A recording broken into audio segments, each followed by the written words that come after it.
किसानों पे जो लाठीचार्ज किया है पुलिस ने, उसको किस तरह से देखते हैं आप? बहुत ही निंदनीय घटना है, बड़ी पीड़ादायक घटना है, बड़ी अपमानजनक घटना है, खासकर महिलाओं के लिए।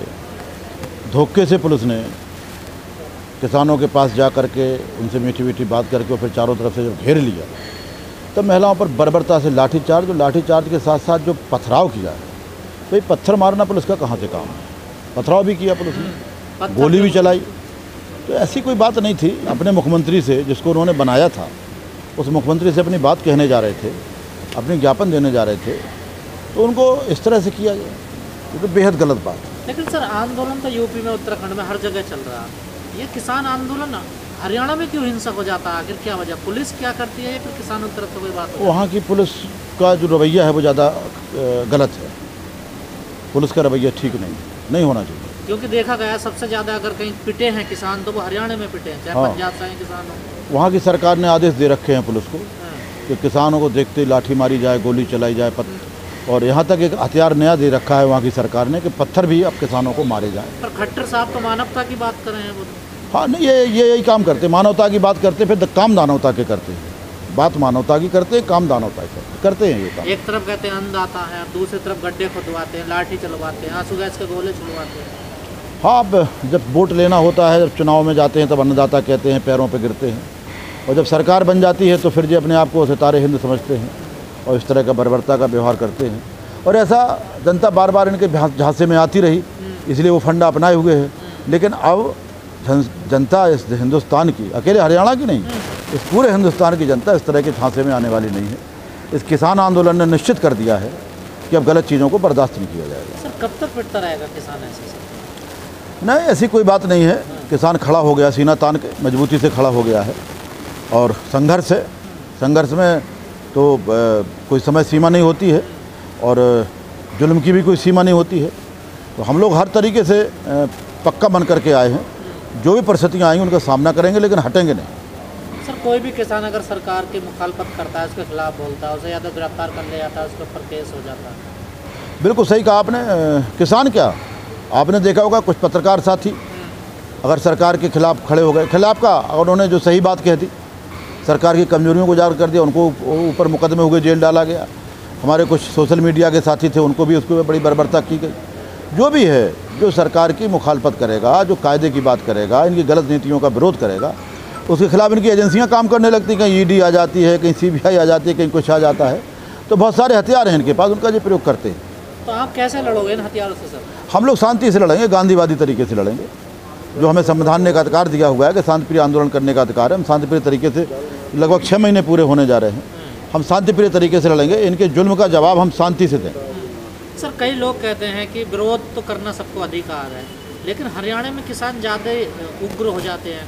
अगर मुख्यमंत्री किसी का उद्घाटन करना है हॉस्पिटल का, तो करने देते हैं, विरोध करना है वो विरोध करते रहते हैं। नहीं, बिल्कुल सही। मुख्यमंत्री जी आ रहे थे, जब यहाँ ये कहते हैं कि वो आंदोलनकारियों से फैल रहा है, वो माननीय मुख्यमंत्री जी कार्यक्रम करने को आते हैं, तो किसानों ने कहा कि चलो बात कर लें, मुख्यमंत्री जी से पूछ लें भाई कि हमारे कार्यक्रम में होता, आपके में नहीं होता, ऐसा कौन सा फंडा हमें भी बता दो, तो हम ही उस फंडे को अपना लें, हमारा भी बचा रहेगा।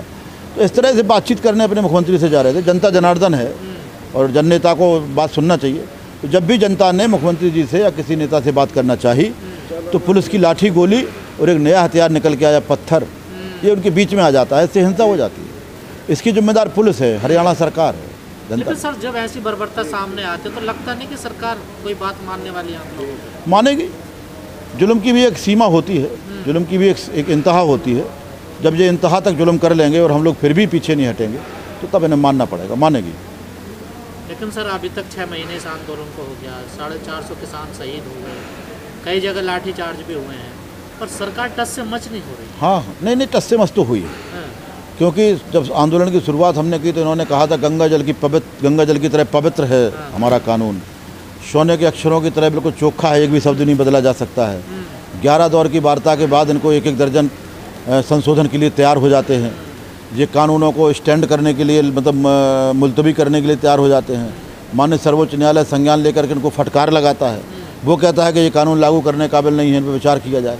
तो आए तो हैं, माने तो हैं, सरकार की हठधर्मी उजागर हुई है।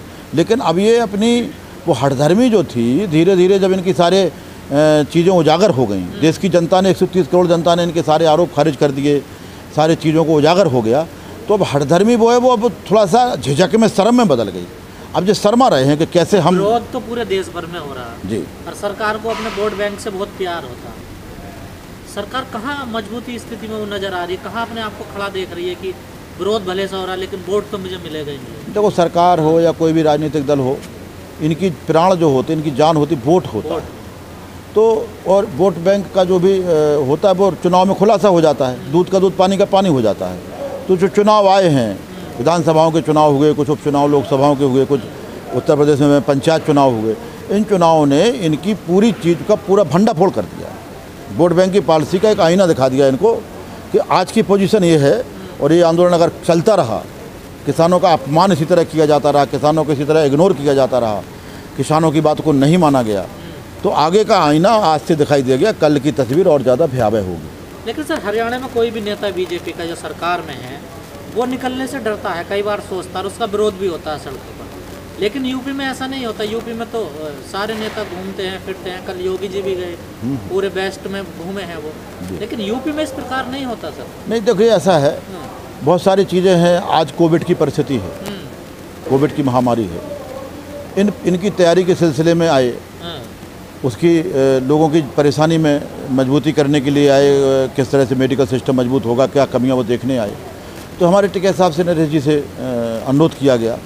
तो सामाजिक तौर पर जो उनके एक मानवता का नाता है, इसमें कोविड की महामारी में जो हमें जनता के साथ खड़ा होना चाहिए और उसके लिए जो भी कुछ अच्छा करना चाहे उसको एक मौका देना चाहिए। इन चीज़ों को देखते हुए विरोध को स्थगित किया गया था। सर, सीएम खट्टर भी तो उसी लिए आए थे, वो भी कोविड हॉस्पिटल का उद्घाटन करने आए थे। लेकिन वो ये यहाँ के प्रशासन ने, शासन ने निवेदन प्रार्थना की और अपनी मजबूरी समझाई। वहाँ कोई बातचीत नहीं करते हैं, वहाँ लाठी और गोली बातचीत करती है। तो एक नया एक और इनका बातचीत करने का तरीका पत्थर आ गया है। वहाँ जो सीधी बातचीत दूसरे तरीके से करते, अगर ये यहाँ इस तरह का ये तरीका अपनाएंगे, यहाँ भी किसान पीछे नहीं हटेगा। प्रशासन जनता से तालमेल नहीं करता, बातचीत किसानों से। तरीके अलग है, तरीके अलग है। जिस दिन बातचीत के तरीका बंद कर देगी, चाहे केंद्र सरकार हो चाहे प्रदेश की सरकारें हों, जो बातचीत का संवैधानिक तरीका है इसको बंद करके और लाठी डंडे की भाषा में बोलने लगेंगे, उस दिन किसान भी उसी भाषा में जवाब देने का काम करेंगे। सर, हरियाणा की जनता ने सीएम खट्टर को चुना, वहाँ पर वोट दिया काफ़ी, जिसके बाद सरकार बनी खट्टर साहब की।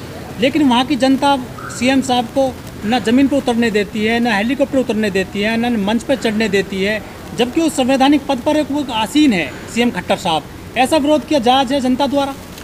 आपने सही कहा। एक हमें संविधान मिला हुआ है, संवैधानिक व्यवस्था है कि उसमें चुनी हुई सरकार आकर के फिर अपने एजेंडे पे काम करती है।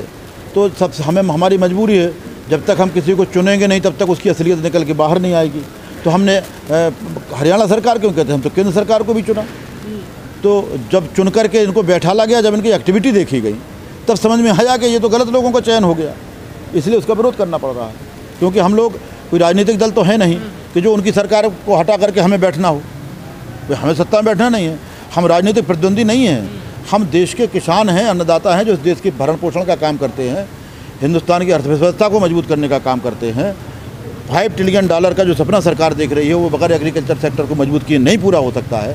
हम उस सोच के साथ आए हैं कि एग्रीकल्चर सेक्टर को मजबूत करिए, तभी इस देश को मजबूत किया जा सकता है और तभी इस देश का कल्याण। अगर सर किसान राजनीति में आते हैं, जैसे आपने कहा हम तय राजनीतिक, तो क्या देश की जनता अपनाएगी आप लोग? नहीं, हमें राजनीति से कोई लेना देना।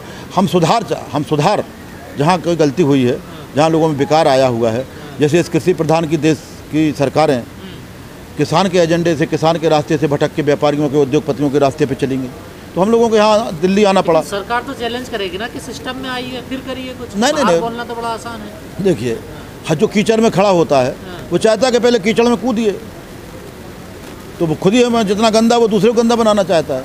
हम लोग उस सिस्टम में जाने वाले नहीं हैं। जो किसान के रास्ते से भटक गई है सरकार, हम उस रास्ते पर लाना चाहते हैं। उद्योगपतियों के, बड़े बड़े घरानों के गुलामी के रास्ते से निकाल के किसानों से मित्रता और भाईचारे के व्यवहार पे लाना चाहते हैं। इसके लिए है। सर, कब तक खत्म हो जाएगा आखिरी सवाल? ये तो भाई सरकार बताएगी, केंद्र सरकार बताएगी कि आंदोलन कब तक खत्म होगा। हम लोग तब तक आंदोलन चलाएंगे जब तक हमारी मांगों को नहीं माना जाता। 3 कानून वापस हों और MSP पे कानून बने। जब तक हमारी मांग पूरी नहीं होगी तब तक हम घर वापस जाने वाले नहीं।